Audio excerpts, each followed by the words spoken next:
Olá, muito bom dia. Que a graça e a paz de nosso Senhor Jesus esteja com você, juntamente com sua família. Hoje nós vamos estudar o capítulo 10 do livro de Gênesis em nosso projeto da Jornada Bíblica Despertar com Deus. Neste estudo nós vamos aprender juntos sobre o tema Os descendentes de Noé e a origem das nações. Gênesis 10 também é conhecido como Tabela das Nações, pois fornece uma genealogia dos descendentes dos 3 filhos de Noé, Sem, Cã e Jafé. Gênesis 10 serve como uma ponte entre a história de Noé e a Torre de Babel, e as histórias seguintes de Abraão e seus descendentes, fornecendo uma genealogia detalhada das nações que moldariam o mundo em que Abraão viveu. Muito bem, lembrando sempre que antes deste estudo é muito importante que você pegue a sua Bíblia e leia com atenção o capítulo a ser estudado, a ser considerado em comentários. Então agora vamos para os detalhes destes versículos do capítulo 10. Esta genealogia dos filhos de Noé traz muitas informações históricas e situa muito bem a descendência de Sem, através de quem surgiu Abraão, através de Arfaxade e Éber, e de como a descendência de Canaã, o filho amaldiçoado de Cã, gerou os povos que foram os maiores perturbadores do povo hebreu. Os descendentes de Cã, babilônicos, assírios, egípcios e filisteus. Todos eles perseguiam, maltratavam o povo hebreu, O verso 1, o relato ou a genealogia da família de Noé consiste na lista das nações e da narrativa da Torre de Babel no próximo capítulo. Cronologicamente, a Torre de Babel procede à lista de nações, pois a lista pressupõe a confusão das línguas. Duas perspectivas diferentes, porém complementares, estão presentes nesse relato. A lista das nações apresenta as nações como geradas de uma só linha sanguínea, se multiplicando debaixo da bênção de Deus. Enquanto a narrativa da Torre de Babel apresenta as nações como confundidas por causa do castigo divino. A unidade dos homens.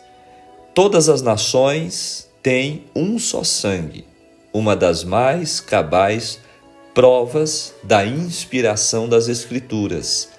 Encontra-se no fato de que nenhuma outra literatura jamais ensinara a respeito da fraternidade natural dos homens. Pelo contrário, todas as nações sempre se opuseram a este ensino. Todas as nações apresentam-se dotadas de uma necessidade suprema. Todas as nações dispõem de um só meio de salvação. Interessante este detalhe. A tabela das nações pinta um quadro geográfico das nações antes do chamado de Abraão, dividindo o mundo em 3 grandes grupos, baseado na linhagem dos filhos de Noé. Olha só, a lista cobre partes da Ásia, Europa e África, apesar do foco principal estar sobre Canaã, a futura terra de Israel. Agora o versículo 2. Filhos pode significar descendentes ou sucessores, ou também nações. Falando de Gomer, os cimérios, um povo nômade ao norte do Mar Negro. Mais tarde, eles migraram para a Ásia Menor, atual hoje Turquia. Também Madai, os medos, Javã, os gregos, Tubal, Meseque, localizados na Ásia Menor, Central e Oriental. E Tiras, um dos povos marítimos da região do Mar Egeu. Talvez possam ser identificados com os etruscos, que finalmente se estabeleceram na Itália. Olha que interessante, esses são, então, a descrição, né, de muitas das nações e países que existem hoje, né? Tudo descendentes dos filhos aí de Noé. Agora, comentando o verso 3, Askenaz. Provavelmente os citas, mais tarde desprezados pelos gregos por serem considerados não civilizados, no qual não pode haver grego nem judeu. Colossenses 3, verso 11. Paulo cita bárbaros, escravos, livres e cita. Conforme a reputação, uma classe escrava sem cultura proveniente das tribos ao redor do Mar Negro. Os citas eram satirizados na comédia grega por causa dos seus hábitos rudes e linguajar inculto. Joséfo, o historiador, os chamou de um pouco melhor que bestas feras. Não tem muito aqui neste capítulo detalhes relacionados à história de nações. Comentando o verso 4, fala que Javã partiu em direção ao ocidente para a Europa. Agora, outro continente, né? Continente europeu. Incluindo-se entre eles os jônios ou gregos. Quitim é Chipre e Dodanim é a ilha de Rhodes. Agora, comentando o verso 5, repartiram. Língua, uma antecipação do capítulo 11, Ilhas das Nações. O hebraico aqui é traduzido como países do mar. Verso 6, os filhos de Cão. São os povos do nordeste da África e da Palestina. Cush, da Etiópia, Mizraim, do Egito, e Pute, possivelmente Líbia ou Somália. E Canaã, a Palestina, são filhos diretos de Canaã, o filho de Cã. Os egípcios, babilônios e cananeus, vizinhos mais amargos de Israel, são mencionados também nesta lista. O verso 7 fala de Avilá, provavelmente na Arábia. 8. Gerar pode ter o sentido de ser ancestral ou predecessor, também nos versículos 13, 15, 24 e 26. O verso 8 traz um destaque para Nimrod. Seu nome significa nós nos rebelaremos. Olha só. Tradições judaicas posteriores o identificam como construtor da Torre de Babel. Este caçador e guerreiro é um arquétipo do ideal mesopotâmico para um rei. Começou a ser. Essas expressões semelhantes são usadas para chamar a atenção para importantes acontecimentos históricos. Nimrod, o filho de Cush, está ligado à Mesopotâmia. e a ênfase de sua capacidade de caça perante o Senhor. Marca sua capacidade superior, mas não necessariamente com a aprovação divina, apesar de que a frase é geralmente utilizada para indicar serviço perante o Senhor. A história de Esaú também nos traz similares e, portanto, liga ambos nesta história, né? Esta interrupção da genealogia é de fundamental importância para a história de Israel. Explica a origem racial da Síria e Babilônia, que mais tarde viriam a conquistar Israel. No verso 9, poderoso caçador diante do Senhor. O mais valente dos caçadores. A expressão poderoso é a tradução literal do hebraico. Valente, este título pode ligá-lo aos tiranos. O versículo 10, princípio do seu reino.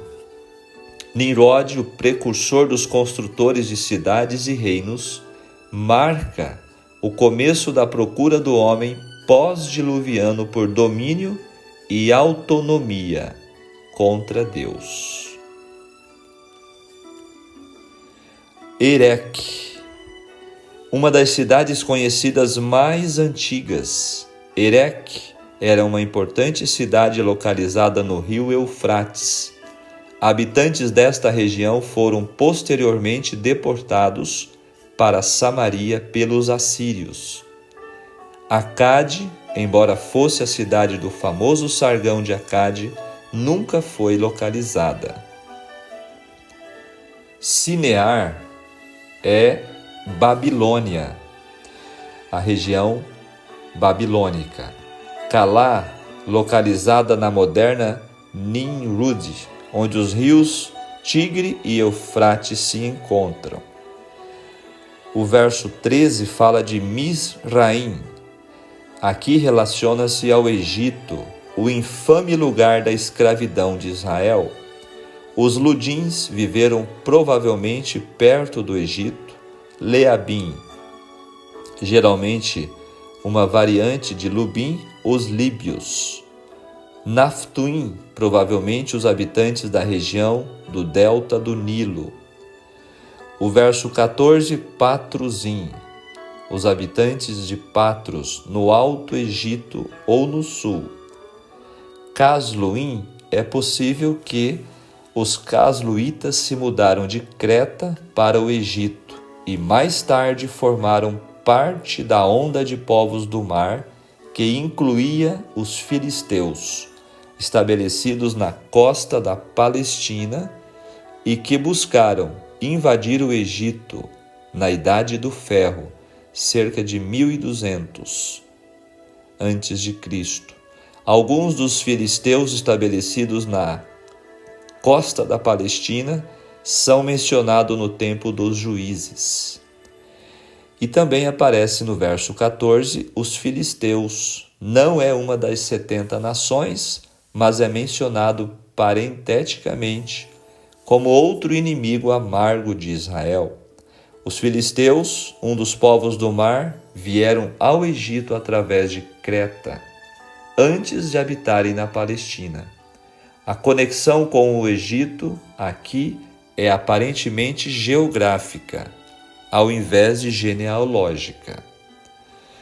O verso 15 comenta de Et, a relação entre os heteus, mencionados no Antigo Testamento, cujos nomes parecem ser semíticos ao invés de heteus, e o grande império heteu da Ásia Menor é debatida. 16. Jebuseus, uma das nações cananeias desapossadas por Israel. Sua cidade era Jerusalém, que foi definitivamente conquistada por Davi mais tarde. Amorreus, o Antigo Testamento usa este termo de forma vaga, às vezes se referindo aos habitantes pagãos da Palestina em geral, e às vezes ao povo palestino das regiões montanhosas. O verso 17 fala dos heveus. Viviam no Líbano e na Síria. Habitantes de Arcate, identificada hoje a moderna Tel Arca. 18. Arvadeus. Este grupo vivia numa ilha chamada hoje Ruad, 80 quilômetros ao norte de Biblos. 19. Limite dos cananeus. A área de Canaã, o povo amaldiçoado, estende-se do sudoeste da moderna Síria até Gaza. Verso 20. As listas relativas aos descendentes de Jafé e Cão denotam a importância da fraternidade natural do ser humano. Antes de deixar à parte, por assim dizer, as demais nações, para tratar especialmente de Israel, o povo escolhido, os descendentes de Sem, Deus nos deslumbra com uma visão amorável com relação aos povos da terra inteira. Trata-se de uma separação temporária visando a grande comissão de Mateus 28, 18 a 20, quando Jesus disse: "Ide por todo o mundo e pregai o Evangelho", que finalmente reafirma o extremo interesse de Deus pela salvação do mundo todo. O termo hebraico para pai era usado para ancestrais mais remotos. Portanto, Moisés enfatiza aqui a posição de Sem como primogênito, apesar do fato de sua genealogia ser apresentada por último. Então agora o verso 22 fala-nos sobre a descendência de Sem. A linhagem eleita de Sem é apresentada por último e coincide parcialmente com a linhagem mais específica do eleito Éber. Um ancestral dos assírios, Assur, embora fosse um povo híbrido, os assírios eram predominantemente semíticos. Arfaxade e Éber são referidos especialmente pelo fato de que, através deles, proveio Abraão. Alguns admitem que a palavra hebreu deriva de Éber. Lud, talvez os lídios da Ásia Menor. Arã, os patriarcas tinham relações próximas com os arameus. 24. Arfaxade gerou a Salá. A versão Septuaginta, o Antigo Testamento em grego, acrescenta Cainã entre Arfaxade e Salá. Esse nome adicional encontra-se na linhagem de Jesus. O verso 25, o nome Peleg, vem da raiz divide. O tipo de divisão da terra, ocorrida durante o período de sua vida, não é clara. Pode ser uma ilustração da divisão da linhagem descrita no capítulo 11. Este nome, que provém do termo hebraico separar, provavelmente profetizasse a dispersão das nações em Babel. Verso 29. Ofir, uma região, talvez na Arábia, conhecida por seu ouro puro.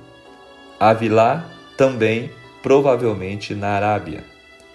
E finalizando o verso 30, desde Messa para Cefar. Embora esses lugares não sejam identificados, os nomes dos filhos de Joctã indicam um lugar no sul da Arábia. Muito bem, olha, hoje nós tivemos aí um capítulo todo dedicado à genealogia dos filhos de Noé, os 3 filhos, Sem, Cã e Jafé.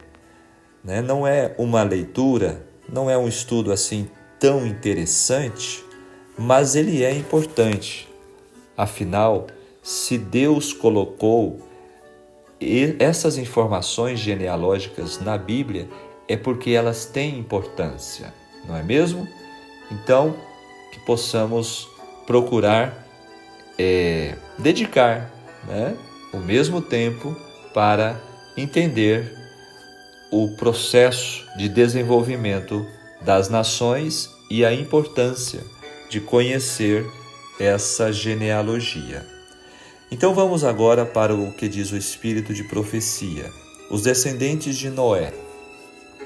Para repovoar a terra desolada, da qual tão recentemente havia o dilúvio varrido, a corrupção moral, Deus tinha preservado apenas uma família, a casa de Noé, a quem ele declarou: Te-ei visto justo diante de mim nesta geração.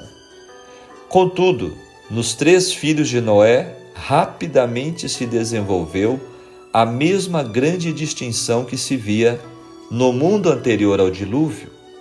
Em Sem, Cão e Jafé, que seriam os fundadores do gênero humano, estava prefigurado o caráter de sua posteridade.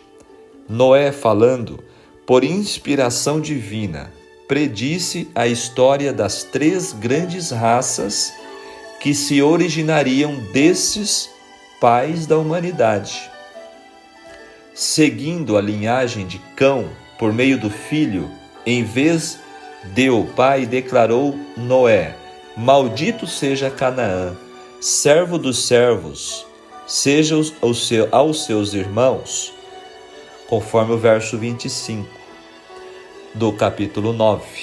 O atentado aos sentimentos de afeição natural por parte de Cão declarou que a reverência filial muito tempo antes havia sido repelido de sua alma e revelou a impiedade e vileza de seu caráter. Estas más características perpetuaram-se em Canaã e sua posteridade, cujo delito continuado atraiu-lhe os juízos de Deus. Do outro lado, a reverência de Sem e Jafé por seu pai, e assim pelos estatutos divinos, prometia um futuro mais brilhante aos seus descendentes. Com relação a esses filhos foi declarado: Bendito seja o Senhor Deus de Sem, e seja-lhe Canaã por servo. Alargue Deus a Jafé e habite nas tendas de Sem, e seja-lhe Canaã por servo. A linhagem de Sem deveria ser a do povo escolhido, do concerto de Deus, do Redentor prometido. Jeová era o Deus de Sem. Dele devia descender Abraão e o povo de Israel, por intermédio do qual Cristo devia vir. Salmo 144, 15. Bem-aventurado é o povo, cujo Deus é o Senhor. E Jafé habite nas tendas de Sem. Das bênçãos do Evangelho, os descendentes de Jafé deveriam especialmente participar. A posteridade de Canaã desceu às mais degradantes formas de paganismo. Posto que a maldição profética os condenasse à escravidão, esta condenação foi retida durante séculos. Deus suportou sua impiedade e corrupção, até que eles passaram os limites da longanimidade divina. Então foram despojados e se tornaram escravos dos descendentes de Sem e Jafé. Este texto está no livro Patriarcas e Profetas, páginas 117 e 118. Concluindo o nosso estudo de hoje, que legado estamos deixando para as futuras gerações? Como nossas escolhas têm afetado aqueles que mais próximos estão de nós, nossa família? O Senhor diz a cada um de seus amigos hoje: sê tu uma bênção. que nossas escolhas estejam em conformidade com a vontade de Deus, preparando a última geração para ver o nosso Senhor e Salvador retornar em glória. Queridos, capítulo 10 descreve-nos então Noé e seus descendentes após o dilúvio, do qual toda a terra seria agora povoada. Pudemos perceber aí pelo estudo a origem da Europa, da Ásia e da África. Todos, então, relacionados com os filhos de Noé. E também a profecia que Noé, divinamente inspirado, lançou sobre os filhos e como seriam, estas descendências, estas nações. Hoje nós estamos incluídos diante da grande comissão de Jesus. Nós estamos aqui, nós que nascemos e moramos no Brasil, pertencemos aí às Américas, que foram descobertas muito tempo depois. Mas pela graça de Deus, o Evangelho, ele alcança o mundo todo. A salvação em Cristo Jesus está disponível a todas as pessoas e a todas as nações. Vamos, então, aproveitar esta grande oportunidade que Deus oferece a cada pessoa neste vasto mundo, Vamos orar. Maravilhoso Deus, querido e bom Pai Celestial, muito obrigado, Senhor, por mais este momento de comunhão contigo ao despertar de um novo dia. E obrigado, Senhor, também pelo privilégio e oportunidade de estudar a sua palavra. Que o Senhor, através do seu Espírito Santo, grave em nossas mentes os teus ensinamentos e que possamos, durante esse dia, estar, Senhor, em comunhão plena contigo, constante, contínua, para que o Senhor possa dirigir os nossos passos. Obrigado, Senhor, pelo teu grande amor, pelo teu plano de salvação. Continue abençoando cada participante deste projeto de estudo diário da tua palavra, em nome de Jesus. Amém. Muito bem, amigos, participantes deste projeto Despertar com Deus, que Deus te abençoe, que Deus te guarde mais esse dia e até o nosso próximo estudo, se Deus nos permitir. Um grande abraço do seu amigo e irmão em Cristo, pastor Sérgio Bayer. Tchau, tchau.